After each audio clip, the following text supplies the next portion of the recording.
Proddatur TDP MLA వరదరాజుల Reddy చేసిన వ్యాఖ్యలు రాజకీయంగా చర్చనీయాంశంగా మారాయి. కూటమి ప్రభుత్వంలో పలు శాఖల్లో లంచగొండితనం పెరిగిపోయిందని ఆయన ఆరోపించారు. లంచాలు ఇవ్వకుంటే ప్రభుత్వ కార్యాలయాల్లో పనులు జరగటం లేదని విమర్శించారు. ఉద్యోగులు లంచాలను హక్కుగా భావిస్తున్న పరిస్థితి నెలకొందని వ్యాఖ్యానించారు. ఏసీబీ అధికారులు కూడా లంచాలకు అలవాటు పడ్డారని సంచలన ఆరోపణలు చేశారు. జిల్లాలో గంజాయి, క్రికెట్ బెట్టింగ్ కార్యకలాపాలు పెరిగిపోయాయని ఆందోళన వ్యక్తం చేశారు. ఈ పరిస్థితులపై ప్రజల్లో తిరుగుబాటు రావాల్సిన అవసరం ఉందని ఎమ్మెల్యే వ్యాఖ్యానించారు.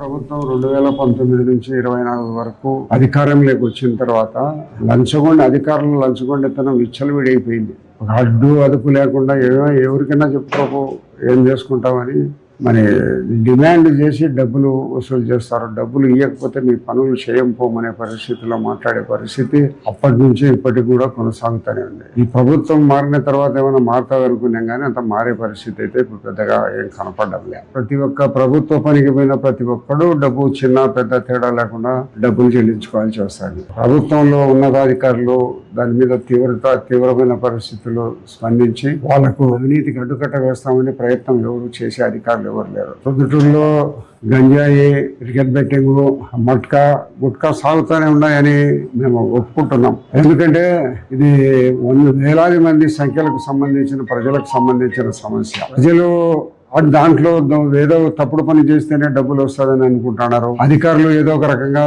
తప్పు చేసిన దగ్గర పట్టుకొని డబ్బులు తీసుకుంటున్నారు. జగన్మోహన్ రెడ్డి ప్రభుత్వం 2019 నుంచి 24 వరకు అధికారంలోకి వచ్చిన తర్వాత